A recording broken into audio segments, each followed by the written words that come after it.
La Asociación Evangelística Luis Palau presenta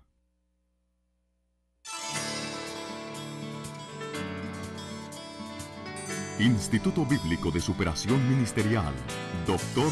Luis Palau. Muchos saludos, mis queridos consiervos en la obra del Señor.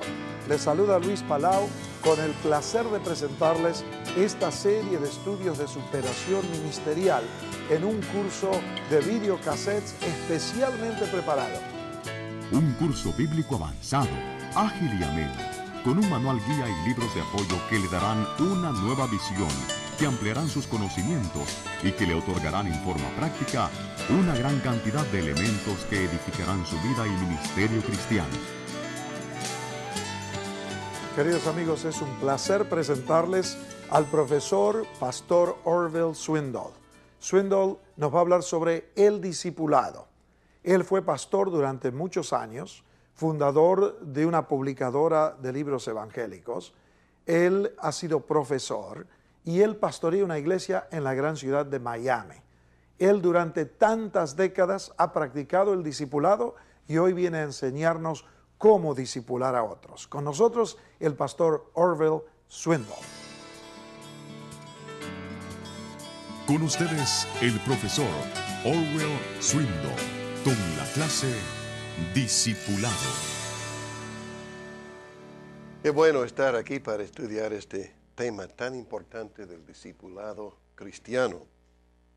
Y al tratar este tema no podemos hacer mejor que revisar el mismo trato de Jesús con sus discípulos, con los más allegados a Él.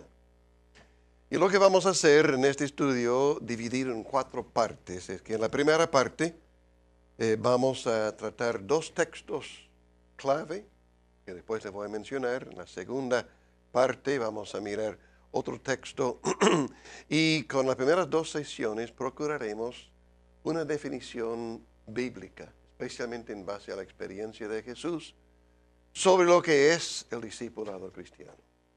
En las últimas 2 sesiones vamos a considerar la forma en que la iglesia cristiana llevaba a la práctica esa experiencia que Cristo había presentado con sus discípulos. Quisiera formularles algunas preguntas para abrir el tema. ¿Cuál sería tu plan de acción si tuvieras que alcanzar al mundo con el Evangelio y dejar fundamentada la iglesia en el menor tiempo posible? ¿Por dónde comenzarías?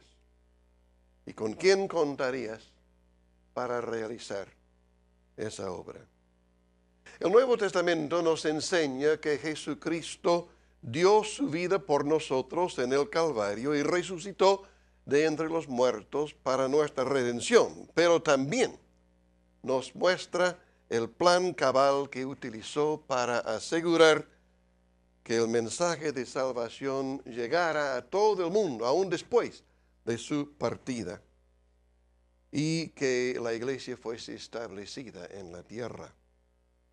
El trato de Jesús con sus discípulos más allegados entonces puede servir de ejemplo y modelo para nosotros al trabajar con otros, queriendo hacer caso al mandamiento del Señor de hacer discípulos a todas las naciones.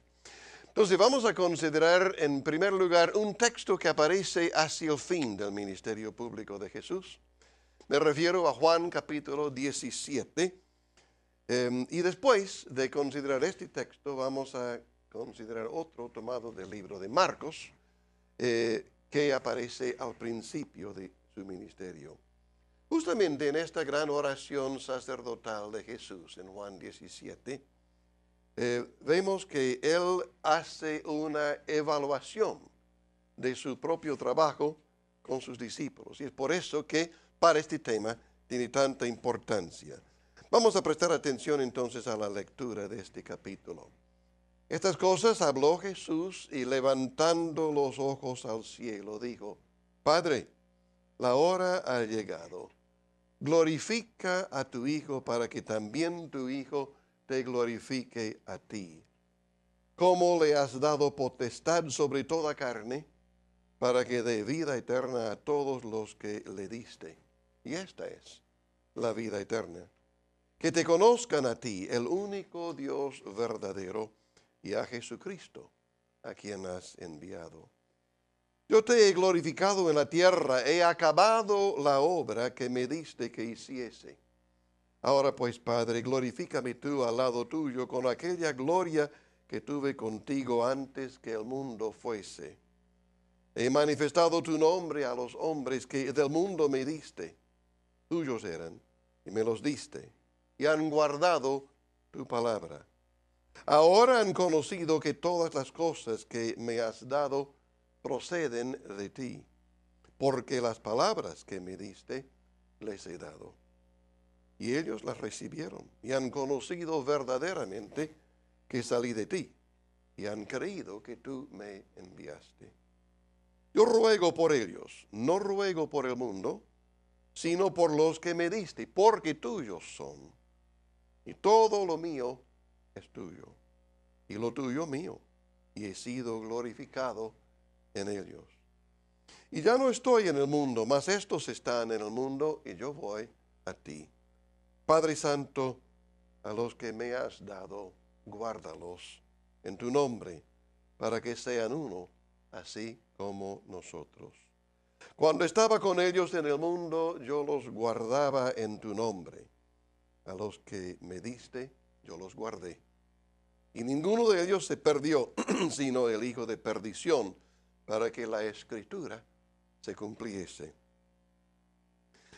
Pero ahora voy a ti, y hablo esto en el mundo para que tengan mi gozo cumplido en sí mismos. Yo les he dado tu palabra, y el mundo los aborreció, porque no son del mundo, como tampoco yo soy del mundo. No ruego que los quites del mundo, sino que los guardes del mal. No son del mundo, como tampoco yo soy del mundo. Santifícalos en tu verdad. Tu palabra es verdad. Como tú me enviaste al mundo, así yo los he enviado al mundo. Y por ellos yo me santifico a mí mismo, para que también ellos sean santificados en la verdad.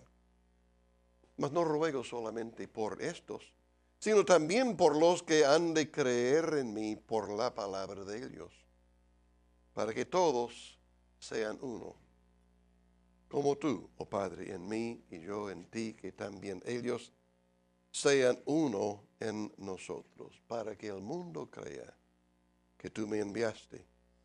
La gloria que me diste yo les he dado, para que sean uno, así como nosotros somos uno.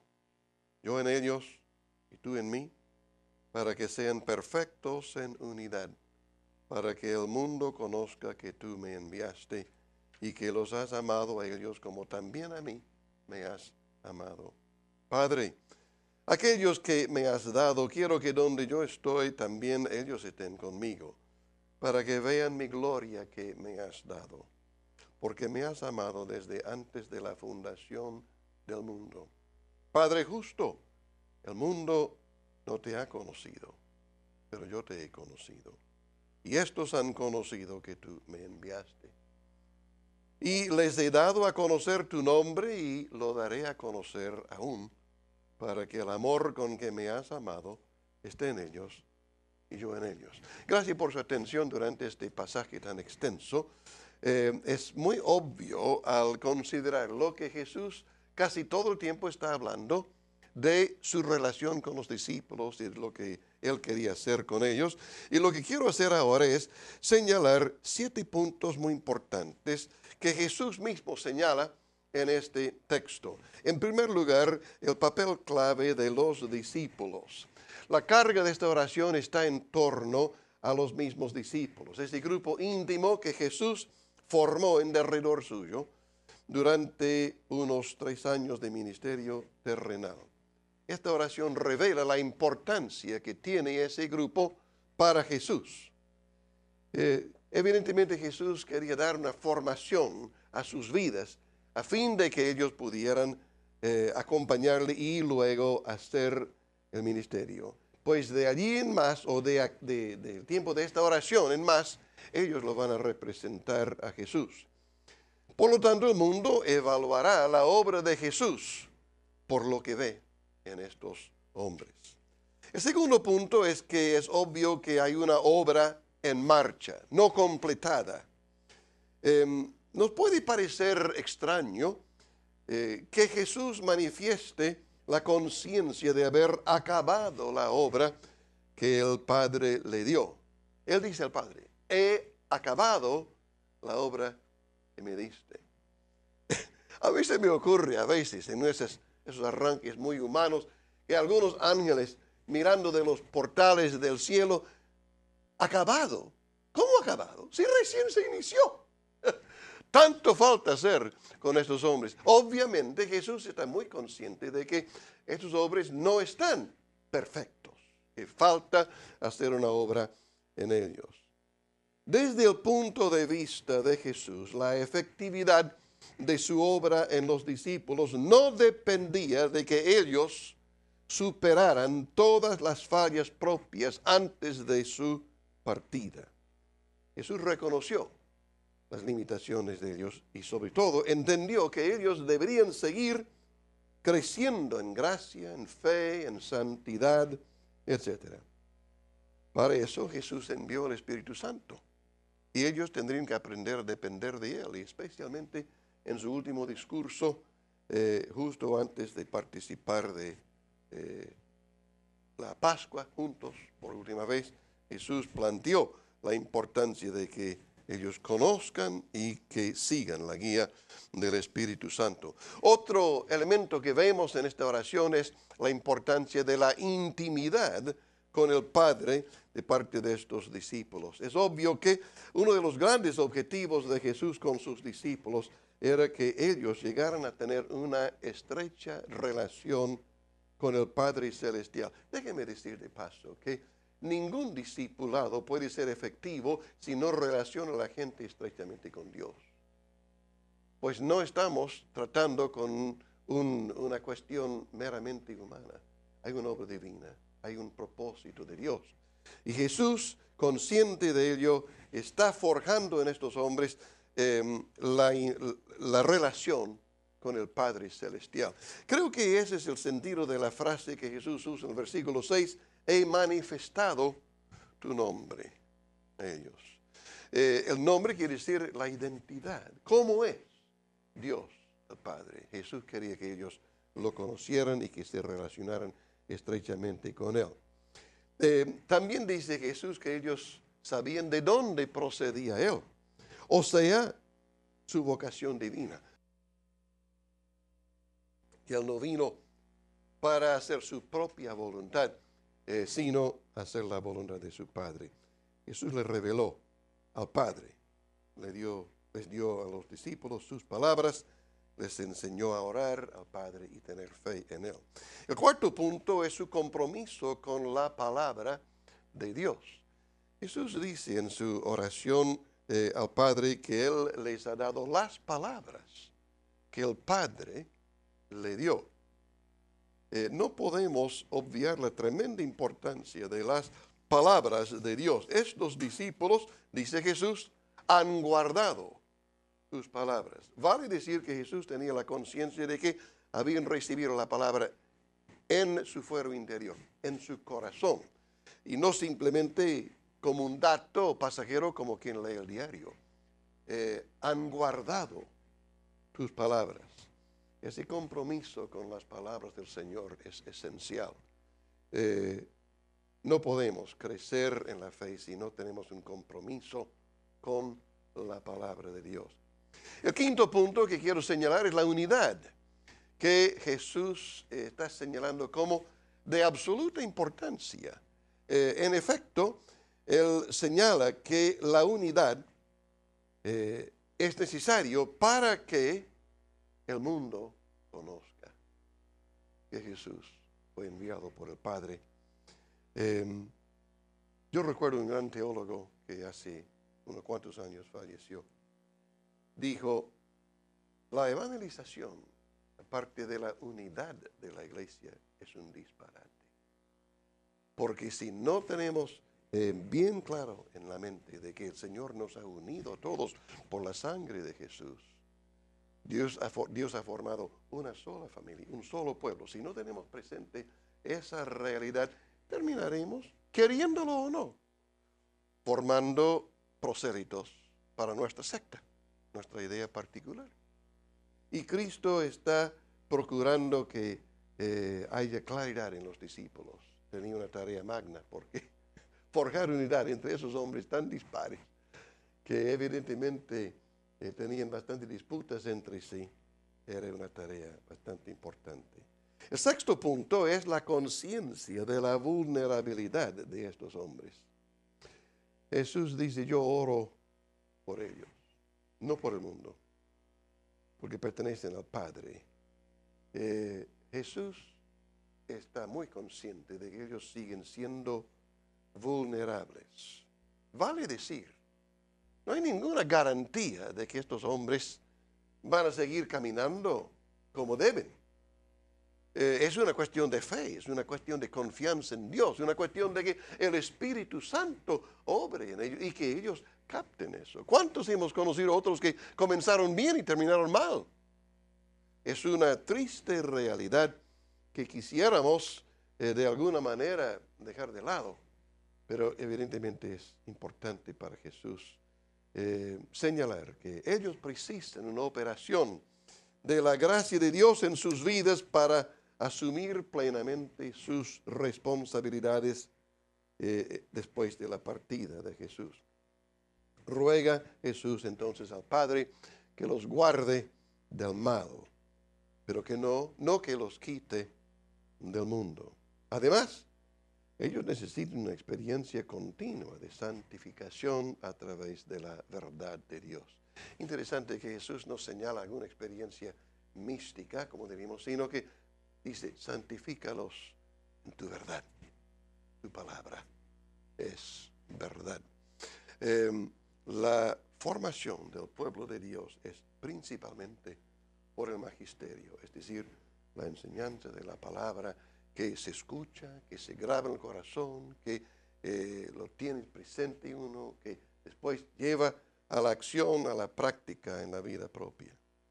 Y finalmente el séptimo punto que quiero señalar es el compromiso de estos discípulos con la misión de Jesús.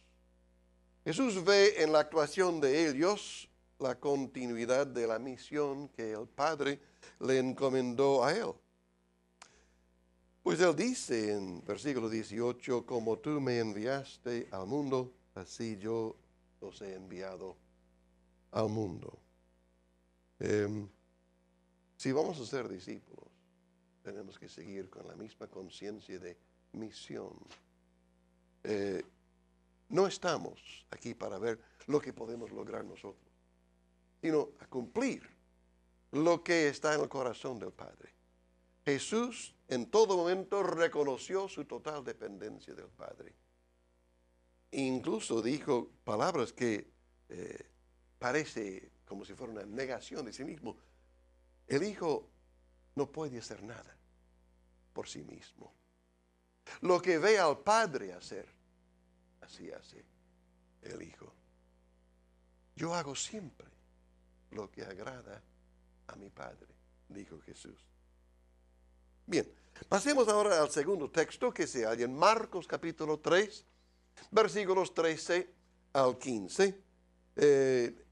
Y en contraste con el texto anterior que tomamos del fin del ministerio público de Jesús, esto ocurre al principio. Marcos 3, versículos 13 al 15, que reza así. Después subió Jesús al monte y llamó así a los que él quiso, y vinieron a él, y estableció a 12 para que estuviesen con él y para enviarlos a predicar, y que tuviesen autoridad para sanar enfermedades y para echar fuera demonios.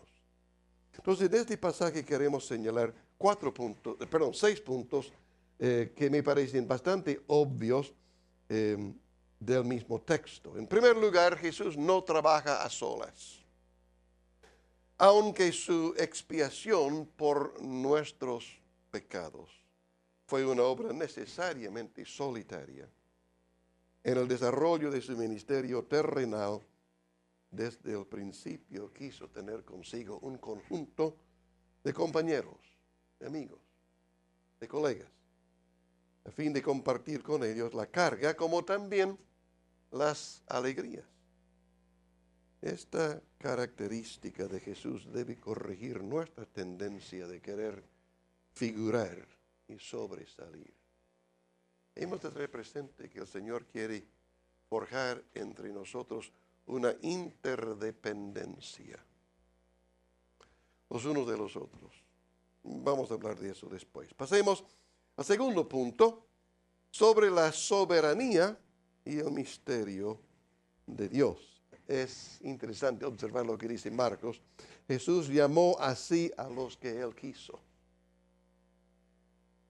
Mateo nos dice que Jesús llamó primero a Andrés, pero después no preguntó a Andrés, Andrés, ¿qué te parece si llevamos también a Simón Pedro, tu hermano? ¿Y te gustaría que tragamos a otro? No. Jesús llamó a los que Él quiso. Las Escrituras nos dice que oró toda la noche, previo a la selección, el nombramiento de estos 12 hombres que estarían con Él en una relación muy íntima. Tenemos que ver la soberanía de Dios en esto. Yo les digo la verdad de que al pasar los años estoy cada vez más convencido de que sin comprender que Dios hace las cosas soberanamente, no vamos a entender nunca las cosas de Dios, porque Dios hace las cosas y a veces nos queremos preguntarnos, ¿por qué hiciste así, Señor? Me imagino que algunos de los discípulos dicen, Señor, pero a él no, mire, si lo traes a él, le va a arruinar el grupo. Pero no, Jesús no hizo caso a sus pensamientos. Y es que se manifestaron. Para que una obra sea de Dios es necesario reconocer que Él toma la iniciativa, Él determina el proyecto, los tiempos, el sitio, etc. Él mismo elige a los que serán sus instrumentos. El llamado divino sigue siendo la prerrogativa de Dios. Y siendo así, nunca lograremos descifrar su gran misterio. Vez tras vez te vas a quedar preguntando, Señor, ¿cómo es que me llamaste a mí? ¿Por qué pusiste la mano sobre mí? Gracia, soberanía, misterio, bondad. Aleluya. En nuestro andar con Dios, ni la experiencia ni la intimidad pueden obviar nuestra total dependencia de Él. La obra, como también los obreros, son de Él. El plan y la estrategia también. Y los recursos de los tiempos. Todo es, como dice Pablo a los romanos, todo es de Él, por Él y para Él. Nunca debemos volvernos posesivos con respecto a la obra, y mucho menos atribuirnos a nosotros la gloria y el poder. Si hay algún fruto, si hay alguna bendición para alguien, es porque Dios intervino, porque Dios obró. Muy bien. El tercer punto es la pluralidad en la actuación. Estableció a 12, dice Marcos aquí, y así determinó no solo obrar sobre la arcilla de sus vidas, sino también dejar que la interacción entre los mismos discípulos constituyera otro campo donde Dios llevara a cabo su propia voluntad. Si yo permanezco solo, me siento capaz, santo, ilustrado, bueno, pero cuando estoy con otros hay roces, hay dificultades, como cualquiera, cuando se casa una pareja, cada uno se cree en la mejor situación. Pero no pasa mucho tiempo antes de descubrir que hay roces, hay dificultades, hay tensiones. Y es necesario ajustarse el uno al otro. Y imagínense, yo me imagino que a veces este grupo de 12 discípulos parecía una bolsa de gatos. Uno se pregunta, pero Señor, ¿vas a poder hacer algo con esos hombres? Se me ocurre que alguien veía a Judas Iscariote sacar dinero de la bolsa y dice, mira, está robando. Ese loco, colega nuestro.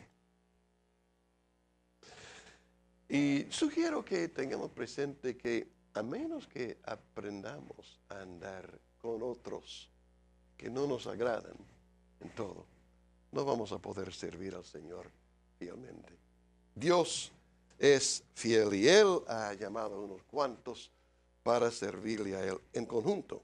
Es un principio en las obras de Dios desde la antigüedad.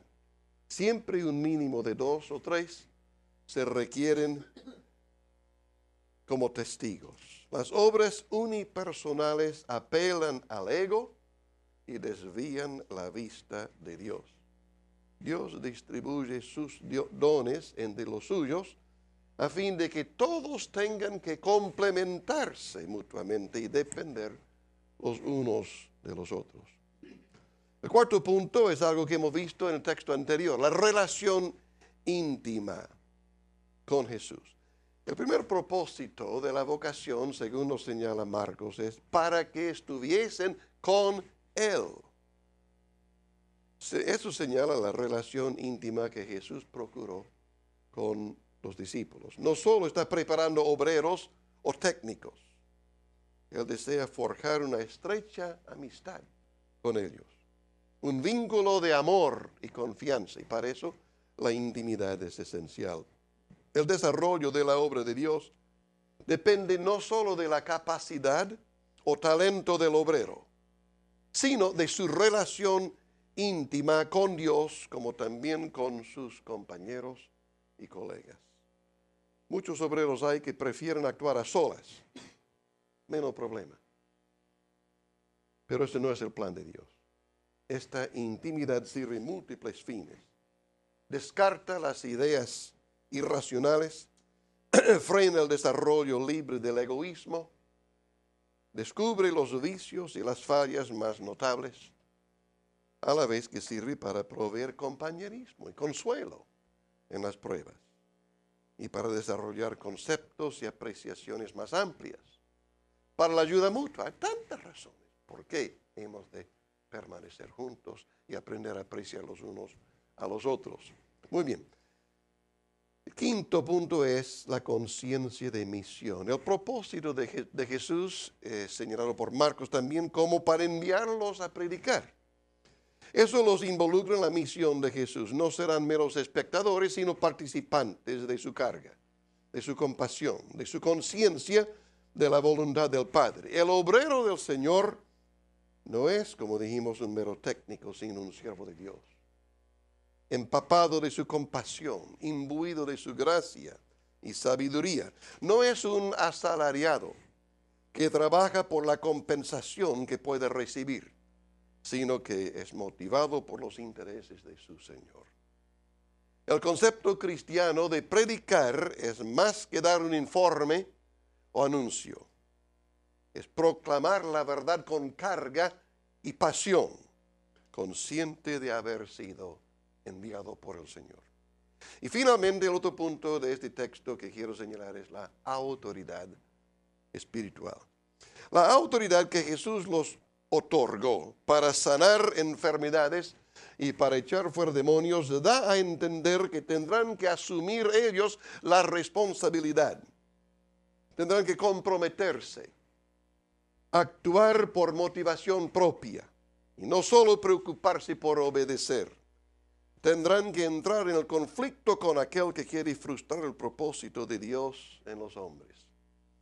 Sin autoridad uno se vuelve vasallo. Con autoridad se interesa directa y personalmente en la obra. Sin autoridad es imposible realizar una obra espiritual. El trabajar bajo autoridad implica la intervención de Dios en la realización. Jesús quería formar un equipo que hiciera suya la obra de Dios en el mejor sentido de la palabra. Dios no solo tiene interés en hacer ciertas cosas, sino en forjar su camino y su carácter en el obrero. Quiere hacerlo cada vez más como su Señor. Tú y yo tenemos que ser cada vez más como Cristo.